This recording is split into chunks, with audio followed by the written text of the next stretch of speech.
নমস্কার বন্ধুরা, আপনারা দেখছেন বাঙালির রান্নাঘর। আজ আবারও একটা নতুন রেসিপি নিয়ে চলে এসেছি। রেসিপিটি হলো চিকেন পকোড়া।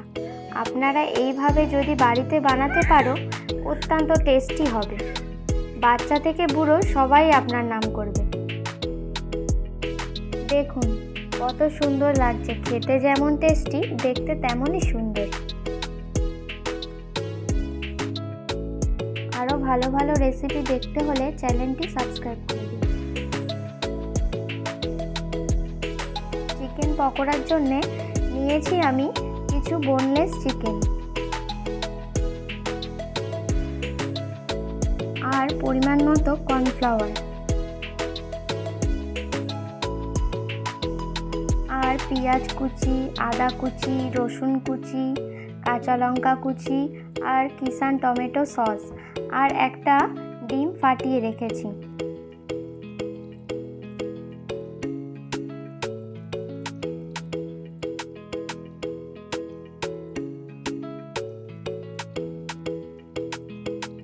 এবার চিকেনের ওপর হাফ চামচ নুন দেব আর দেব হাফ চামচ হলুদ গুঁড়ো, লঙ্কার গুঁড়ো, কিষান টমেটো সস আর 1 চামচ সয়া সস।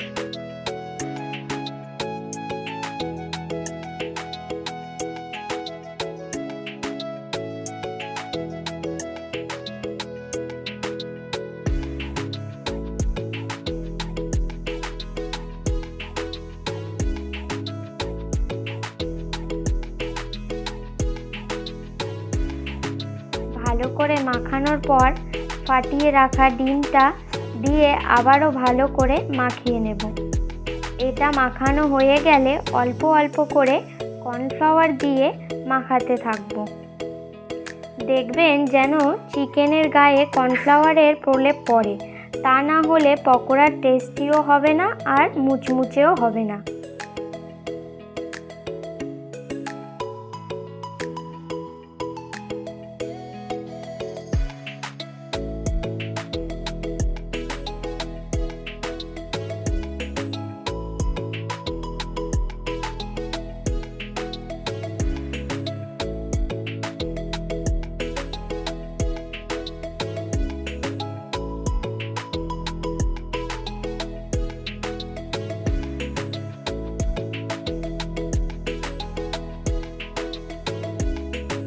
কর্নফ্লাওয়ার দিয়ে ভালো করে মাখানো হয়ে গেছে। এবার দিয়ে দেব গরম মশলা। কড়াইয়ে ছাড়ার আগে ভালো করে মাখিয়ে তারপর ছাড়ব।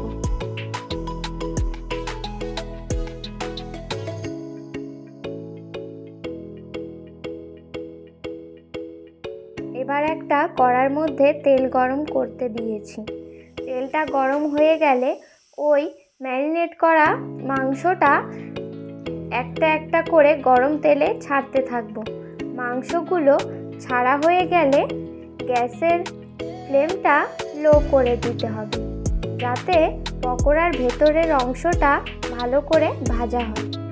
এইভাবে সব পকোড়াগুলো উল্টে পাল্টে ভালো করে ভেজে নেব, তাহলেই তৈরি হয়ে যাবে পকোড়া। আরও ভালো ভালো রেসিপি দেখতে হলে চ্যানেলটি সাবস্ক্রাইব করে দিন।